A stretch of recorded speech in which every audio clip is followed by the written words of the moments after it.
आणि ते नेहमी आपल्या शाळेमध्ये यायचे काही ना काही कार्यक्रमाच्या निमित्ताने आणि आपल्याला विद्यार्थ्यांसाठी काहीतरी करत असत. शरद पाटील, ओके, एकदम परफेक्ट. विलास ठाकूर सरांची आजही एकदम सर्व. मला सुद्धा असंच झालं 4-5 दिवसापासून, जेव्हापासून त्या साईनाथनी फोन केला तेव्हापासून सर्व चक्र फिरत होतो, जुने सर्व आठवणी येत होत्या मला. आणि मी खरं सांगू तुम्हाला, मी कधी खुर्चीवरच बसलो नाही जास्त. मी तेवढं दिवसभर त्या सर्व्हिसमध्ये धडपडतच होतो. आणि म्हणून आता परमेश्वराने मला 6 महिन्यापासून बसवून टाकलंय घरामध्ये. बस आता खूप धावलास, 40 वर्ष. एकाहून एक कार्यक्रम. मुलांसाठी कुठून वह्या मिळतात, कुठून पुस्तकं मिळतं, कुठून कम्प्युटर मिळतात. कम्प्युटरचा सर्वात पहिला वर्ग आपल्या शाळेमध्ये उद्घाटन. शिक्षणाधिकाऱ्यांनी काही एखादा कार्यक्रम अरेंज करण्याचा विचार केला का ते जायचे. संजीव नाईक साहेब त्यावेळेला महापौर होते, त्यांच्याकडे जायचे.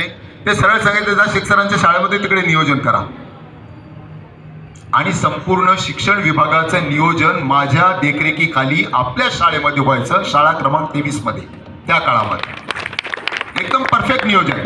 पण त्यानंतर काय झालं, त्यांनी केंद्र समन्वयक जेव्हा भरले तेव्हापासून ही जी परंपरा काही चालत आलेली होती सर्व बंद झाली. इथपर्यंत की या शाळेमध्ये शिक्षकांची भरती सुद्धा आपल्या शाळेमध्ये या ठिकाणी घेतलेली होती. शिक्षण सभापतीपासून शिक्षण अधिकारी सर्व आपल्या शाळेत यायचे. कधीही एखादा शिक्षण अधिकारी असो का विस्तार अधिकारी असो, त्यांची हिंमत होत नव्हती की मी शाळेमध्ये असताना एखाद्या वर्गावर डायरेक्ट जाऊन म्हणून. कधीच नाही, आजपर्यंत नाही. अगोदर माझ्याकडे यायचे, मला विचारायचे, मला भेटायचे. जर एखाद्या वेळेला वेळ मिळाला तरच जायचे. एक वेळा मला आठवतो, लेरकर सरांच्या वर्गात घुसले होते ते शिक्षण अधिकारी, मला वाटतं देसले साहेब यांच्या वर्गात गेले आणि ह्यांच्या भोवती गराडा मुलांचा होता. लगेच ते इकडे मला पाठीमागे बघायला लागले. मी सांग, सर ते विद्यार्थी त्यांचे खास आहेत, आवडीचे आहेत. ते फावल्या वेळामध्ये सरांना सोडत नाही, नुसतं घोडका घालून हे उभे राहिलेले असतात. लगेच मी बाजू आपली मांडली आपल्या शिक्षकांची. मी असं शिक्षकांना बोलत असे, पण कोणाची हिंमत नव्हती की माझ्या शिक्षकांना कोणी येऊन बोलू शकेल. ही त्यावेळची माझा एकदम शिस्तीचा आणि दरारा होता माझा त्यावेळेला. एकदा सुधाकर सोनवणे साहेब आपले शिक्षणाधिकारी सभापती, शिक्षण सभापती होते. आणि त्या शाळेमध्ये एक खूप मोठा कार्यक्रम होता. आणि त्या कार्यक्रमामध्ये विविध विज्ञान प्रदर्शन आणि कसल्या कसल्या एकदम स्पर्धा होत्या. एवढ्या स्पर्धा होत्या. आणि संदीप नाईक साहेब त्यावेळेला आमदार होते. मला आठवते बराटे मॅडमनी त्यावेळेला काहीतरी चटणी बिटणी अशी त्या बर्नींमध्ये तयार करून, तुम्हाला कुणाला आठवतं का बघा, आणि त्यांनी ते त्याच्यातून इलेक्ट्रिक तयार करून तो विज्ञानाचा एक प्रोजेक्ट तयार केला होता. आणि विशेष म्हणजे त्या प्रोजेक्टला 1 नंबर मिळाला होता. ज्योती मॅडमनी एक काहीतरी त्यावेळेला प्रोजेक्ट बनवला होता, त्यांना सुद्धा बक्षीस मिळालं होतं. आणि 4 बक्षिसं त्यावेळेला मिळाली होती. 4 बक्षीस. शाळा क्रमांक 23-31 ही शाळा संपूर्ण नवी मुंबईमध्ये 1 नंबर होती. आणि ज्या वेळेला मी अनाऊन्स केलं की हॅट्रिक 3 मिळाले, तेव्हा त्यावेळेला सोनवणे साहेब आणि बाकीचे संदीप नाईक साहेब असे मला बघत होते. मी सांगितलं, अजून थांबा, अजून एक आणखी होणार आहे. कारण रिझल्ट अगोदर कळलेला होता. 4 बक्षिसं. आणि मग मी इकडे येऊन एवढा मोठा एक असा लांबच्या लांब असा बॅनर तयार करून मी त्या ठिकाणी लावला होता 26 जानेवारीच्या वेळेला. आठवतो का तुम्हाला? आठवतं सर? आठवते आम्हाला, आम्ही होतो त्यावेळेस. हे सर्व माझ्या सर्व शिक्षकांची त्या ठिकाणी मेहनत होती. माझी मेहनत होती. मी त्यांना बसूच देत नव्हतो. मी बसत नव्हतो, त्यांना बसू देत नव्हतं. इथे काय, मी सांगपाड्याला गेलो तिकडे सुद्धा कोणाला बसू देत नव्हतं. पण आज शाळा क्रमांक 31 ही नवी मुंबईमधली 1 नंबरची शाळा. आणि माझी जी परंपरा होती, जे विद्यार्थी स्कॉलरशिपमध्ये किंबहुना कशामध्येही कमी पडत नव्हते. एक अजून मला आठवतं, कदाचित तुम्ही मॅडम माझ्याबरोबर होत्या त्या कार्यक्रमाला. भारतीय संस्कृती ज्ञान विज्ञान असं काहीतरी एक परीक्षा झालेली होती. आणि विशेष म्हणजे त्याच्यामध्ये बसलेली 15चे 15 मुलं पास झाली होती. आणि 5 मुलं पहिल्या नंबरला पास झालेली होती. आणि तो बक्षीस समारंभामध्ये मला विशेष करून मुख्य अतिथीमधून म्हणून मला आता ते बोलवलं होतं. आता भारतीय संस्कृती असं काहीतरी असल्यामुळे मी स्वतः विचारत होतो की बाबा आता काय बोलू मी तिकडे जाऊन त्या प्रमुख अतिथीमध्ये. ते बिचारी ती अंजली पितळेने एवढं मोठं मला लिहून आणून दिलं होतं. सर हे बोला तुम्ही वाचून. मी घेतलं, वाचलं, ठेवलं. त्याच्यातला एकही शब्द मला आठवला नाही. मी माझं तिकडे बोललो. आणि तिकडे त्या शाळेमधले शिक्षक आणि ते विद्यार्थ्यांना प्रत्येकाला माझ्या हस्ते बक्षीस पाहिजे होतं. प्रत्येकाला माझ्या हस्ते बक्षीस पाहिजे होतं. दुसरे प्रमुख अतिथी आणि ते बिचारे बसून राहिले होते आणि ते माझ्याच नावाचं ते अनाऊन्समेंट सतत करत होते. कारण एकच आहे, जर आपल्या मनामध्ये जर एखाद्या गोष्टीची तळमळ असेल आणि आत्मविश्वास असेल, म्हणून मी त्या विद्यार्थ्याला सांगितलं, माझा विद्यार्थी कधी बाहेर म्हणजे कमजोर नाहीच, तो पडूच शकत नाही. आता मी या मुलाला, सागर ना रे तू, या मुलाला अनाऊन्समेंट करताना पाहिलं, माझे दिवस मला आठवडे. मी काय अनाऊन्समेंट करत होतो एकदम एकाहून एक कार्यक्रमामध्ये. कधी कोणी माझा हात धरू शकत नव्हता. एकदा विष्णुदास भावेमध्ये इलेक्शन, आता पण नाही, पाठीमागून आवाज आलाय. एकदा विष्णुदास भावेचा एक तुम्हाला किस्सा मला आठवतो, तो मी तुम्हाला सांगतो. विष्णुदास भावेमध्ये त्या ठिकाणी इलेक्शन ड्युटीची खूप मोठी मीटिंग होती. डेप्युटी कलेक्टर भारत शितोळे हे माझे नंतर खास मित्र झाले होते, ते त्याच्यामध्ये प्रमुख होते.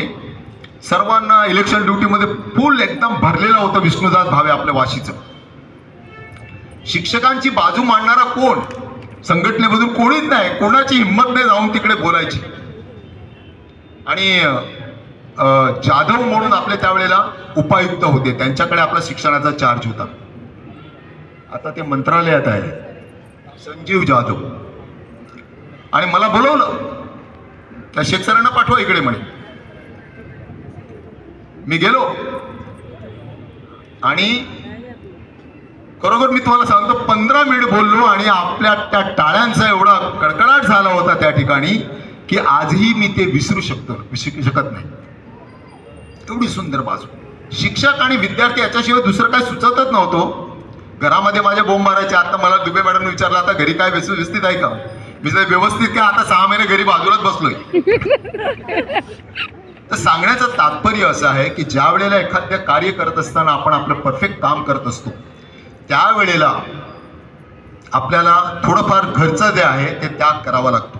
मी माझ्या स्टाफला नेहमी सांगत होतो, ते पण तुम्हाला आठवत असेल, की तुमच्या समोर बसलेल्या विद्यार्थ्यांना जर तुम्ही चांगला न्याय दिला, जर तुम्ही त्यांना चांगलं शिकवलं, तर तुमच्या मुलासाठी तुम्हाला दुसऱ्या कुणाकडे जावं लागणार नाही. परमेश्वर तुमचं सर्व काम पूर्ण करेल. आणि आज माझ्या शिक्षकांची सर्व मुलांना बघा, चांगल्या चांगल्या हुद्द्यावर आहेत. माझे पण 2 मुलं, 1 मुलगी एकदम व्यवस्थित, माझा जावई पण एकदम व्यवस्थित. आणि परमेश्वराची काय कृपा माझ्यावर. मी सेवेमध्ये असताना मुलांची लग्न झाली, मुलीचं पण लग्न झालं, मी हजला पण जाऊन आलो, हज यात्रेला पण जाऊन आलो. रिटायर झाल्यानंतर सर्व लोक हे कार्यक्रम पार पडतात, माझे सर्व अगोदरच जाऊन गेलं. आजोबा झालो, सर्व झालंय. त्याचं कारणच असं आहे, मी तेच मध्ये सांगतो, मला समाधान त्याच गोष्टीचं आहे की मी माझ्या विद्यार्थ्यांसाठी संपूर्ण आयुष्यभर झटलो. विज्ञानची आपली लॅब असो, कम्प्युटर लॅब असो, वाचनालय असो, काय नाही या शाळेमध्ये सर्वात पहिल्यांदा मी तयार केलेलं होतं. खो खोचे खांब बांधण्यासाठी पनवेलला गेलो होतो, खो खोसाठी. A to Z वस्तू, 26 जानेवारी, 15 ऑगस्ट वगैरे सर्व कार्यक्रम, A to Z कार्यक्रम अतिशय चांगल्या पद्धतीने. आणि म्हणूनच परमेश्वराने मला काय दिलं बक्षीस म्हणून, 2006 मध्ये संपूर्ण महाराष्ट्रातून माझा पहिला क्रमांक होता. आणि मला दिल्लीला खास बोलावून डॉक्टर APJ अब्दुल कलाम साहेब राष्ट्रपती त्यांच्या हस्ते मला पुरस्कार देण्यात आला. आणि मी तिथे जाऊन आल्यानंतर मी या ठिकाणी सर्व फोटो लावले होते. मग तुम्ही 2007 मध्ये जर गेलात तर तुम्ही माझे सर्व फोटो या ठिकाणी पाहिले असतील. मी सर्व विद्यार्थ्यांना रांगेने उभे करून त्या ठिकाणी सर्व फोटो दाखवले होते.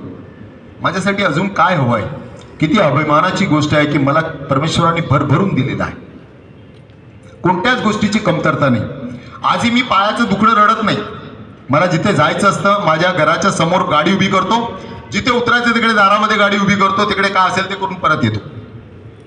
पण कधी कधी जरा जास्त त्रास झाल्यामुळे थोडंसं मी सांभाळतो की बाबा जास्त करून आणखी आता 6 महिने बसलो तर मग पुढे धावायला बरं होईल ना. आता धावायला गेलो तर पुढे मग घरात बसावं लागेल. आणि म्हणून जरा थोडंसं सबुरीने म्हणतात ना, तसं घ्यावं लागतं दुबे मॅडम.